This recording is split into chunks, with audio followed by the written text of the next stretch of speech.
이 1941년 사실 미국 신용등급이 한 번 강등이 있었습니다. 그리고 이 70년 만에 2011년도에 또다시 강등을 했는데 그때 상황도 지금과 같은 미국 재정부채 문제 때문에 강등을 했습니다. 당시에는 증시가 깜짝 놀랐죠. 근데 이번에는 증시가 다른 방향인 것 같다. 이런 더부쉐어의 이야기입니다. 똑같은 내용이고 똑같은 파급 효과지만 이것이 과거와는 다르게 진정이 되고 있고 큰 문제가 아니다 이렇게 보는 것 같은데 조원 실장님 어떻게 보십니까? 이게 2011년에 이제 S&P가 미국 신용등급을 강등했을 때는 어떻게 보면 이제 수십 년 만에 한번 처음 경험했던 거고, 네. 그리고 사실 이제 그 이후로 증시가 출렁거렸던 이유는 단순히 신용등급 강등뿐만 아니고, 그때는 유럽의 재정 위기가 좀 터졌거든요. 네. 그래서 그런 영향으로 이제 큰 영향을 받았던 거고, 그리고 이번에 이제 피치가 강등했던 건 이제 우리 경험을 했거든요. 2011년에 얼마 안 돼 있고, 그리고 지금은 이제 유럽 재정 위기라든가 이런 어떤 글로벌 경제의 충격 가능성은 그렇게 많지는 않아 보입니다, 사실은. 네. 그리고 그냥 개인적인 의견인데 그 이제 글로벌 3대 신용평가사 S&P, 무디스, 피치 중에 피치가 마켓 쉐어가 상당히 좀 작습니다. 네. 좀 많이 밀리고 있죠. 그리고 피치가 이제 2011년에 S&P가 신용 등급을 강등해서 한번 S&P가 뭐라 그럴까요? 좀 재미를 봤죠. 재미라는 건 이제 신용 평가사들이 신용 등급을 강등해서 금융시장이 크게 움직여주면 좋은 겁니다. 네. 그러니까 자기들의 영향력이 그렇게 많다. 피치가 그거랑 벤치마킹을 한 것 같은데 이번에는 뭐 첫날은 좀 많이 좀 움직였는데 그 다음서부터는 뭐 미국 시장도 그렇고 우리 시장도 그렇고 그렇게 좀 그 움직임의 파장이 큰 것 같지는 않고요. 네. 그리고 실제로 지금 피치가 이제 신용등급 강등의 이유로 든 그런 근거들 그게 너무 오래된 이슈들이에요, 사실. 그래서 이게 과거 2011년처럼 그렇게 금융시장을 크게 움직일 것 같지는 않다 이렇게 생각이 됩니다. 미국이 장기 채권을 960억 달러에서 1030억 달러로 늘리겠다, 더 발행하겠다는 거고.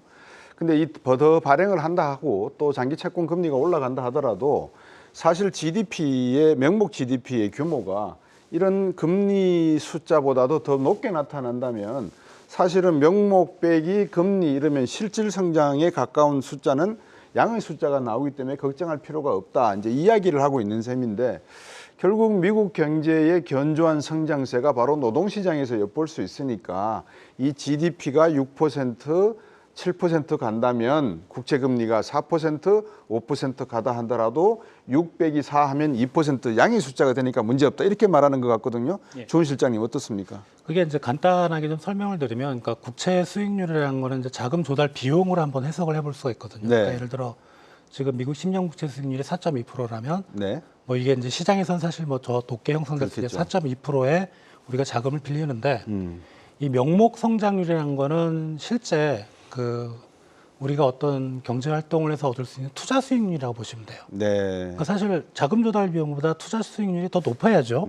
그래서 명목 경제 성장률이 국채 수익률보다 높아야 정상인데 아까 이제 지금 명목 미국 경제 성장률이 한 6%라고 얘기를 했는데 올해 연간으로 IMF에서 추정하기로는 5.5% 정도 됩니다. 네. 그래서 지금 국채 수익률 4.2%면 아직은 룸이 있죠. 이게 그렇죠. 괜찮은데 이게 이제 2024년 내년에 미국의 명목 경제 성장률은 3.3%. 그리고 이후에는 쭉 장기적인 전망이 한 4% 내에서 왔다 갔다 그럽니다. 그러니까 미국 국채 수익률이 떨어져야 된다는 거죠. 그 밑으로. 그래야 경제가 교란이 안 생기는 건데 사실 이 미국의 명목 성장률을 떨어뜨리는 요인은 미국의 실질 경제 성장률 플러스 인플레이션율이 명목 경제 성장률인데 실질 경제 성장률, 우리가 말하는 경제 성장률의 변동성보다는 사실 인플레이션의 영향을 더 많이 받습니다. 네. 내년엔 떨어지게 돼 있어요.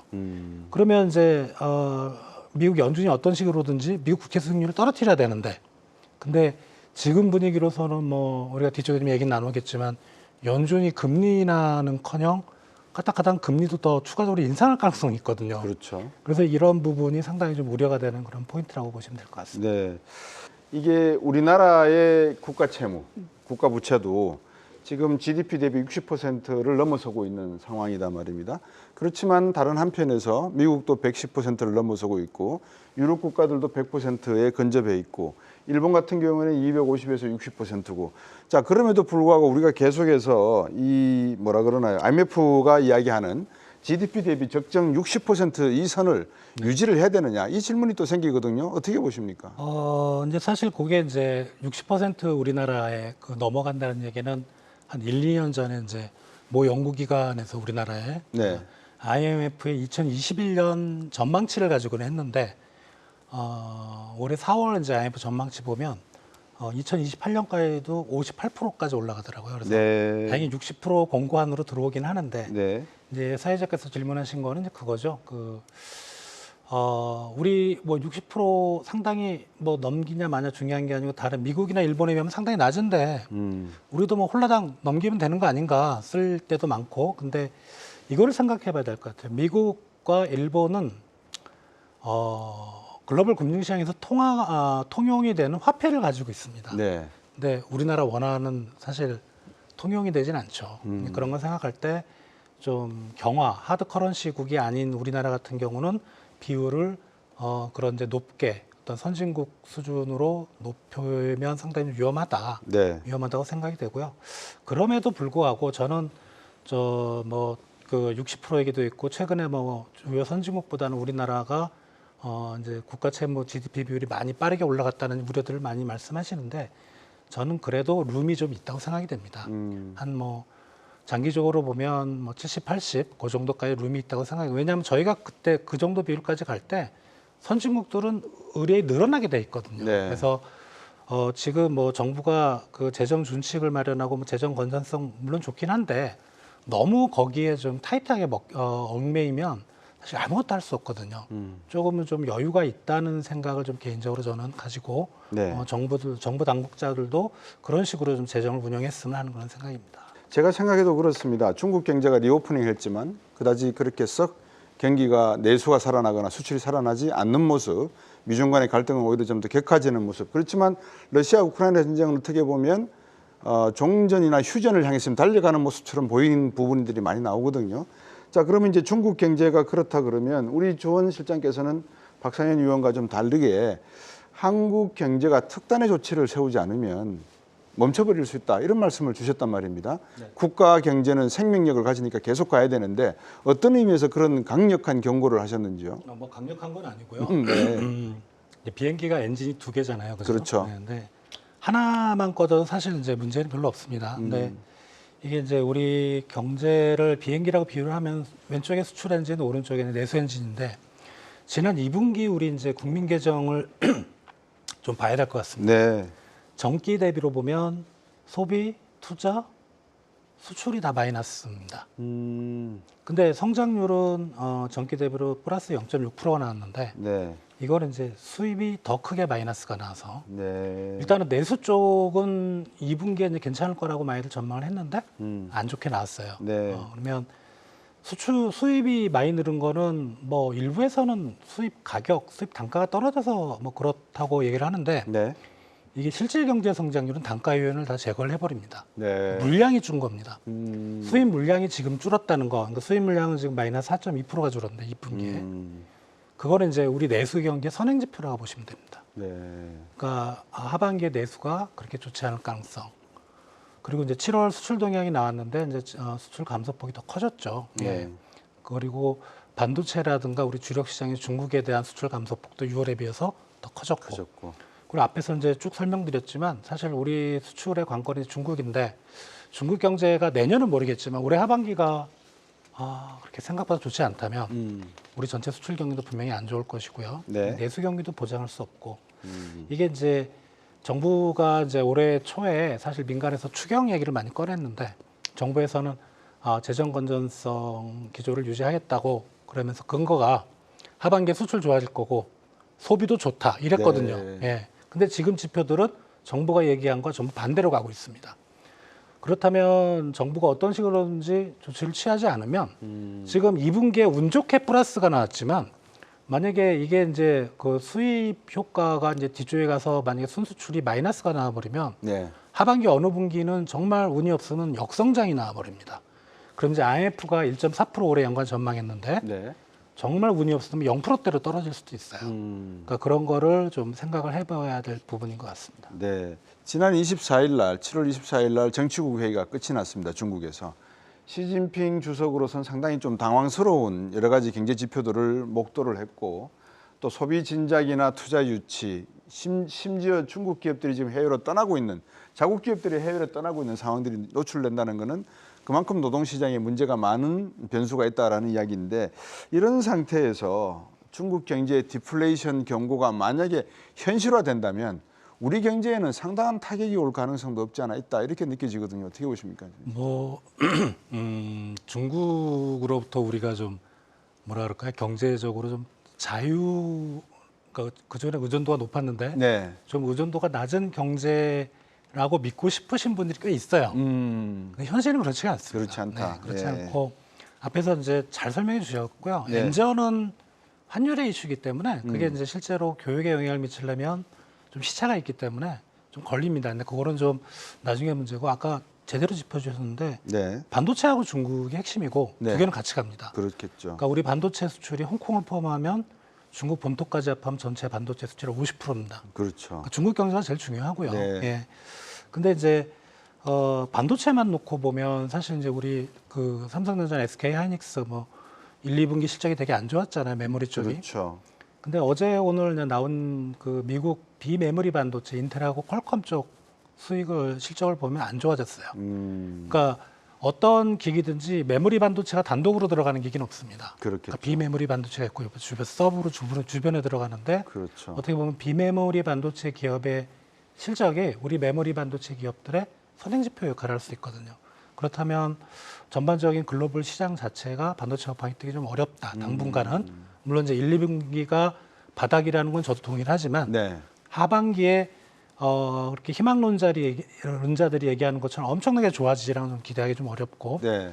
그리고 중국 경제는 구조적인 문제 이게 이제 앞에서 이제 그 피크 차이나 말씀하셨는데 이게 이제 이코노미스트지에 네. 피크 차이나라는 게 올해 5월에 표지에 제목에 그런 게 있었고 한 1, 2주 뒤에 피크 차이나는 이제 용이 이렇게 해서 옆으로 가는 거 그 그림이었습니다. 네. 2주 뒤에 나온 이제 중국에 대한 그림은 차이나 슬로 다운입니다. 어. 계단 타고 시진핑 쭉 내려갑니다. 네.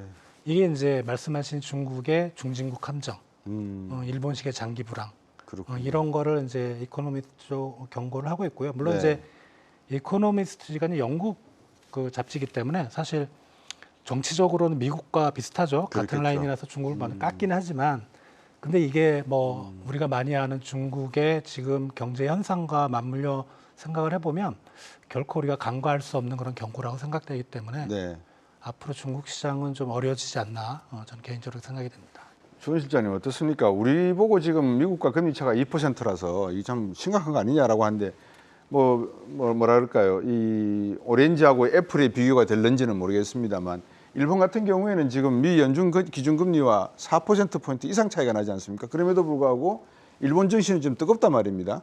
결국 한 국가와의 금리 차이가 중요한 것인지 아니면 이 금리 정책의 방향성을 놓고 각국의 중앙은행, 한국과 일본 중앙은행이 취하고 있는 정책의 방향이 미국 쪽에서 봤을 때 아니면 외국인 투자가들이 봤을 때 합리적이다, 실효적이다 이러한 판단이 옳은 것인지 어떻게 보십니까?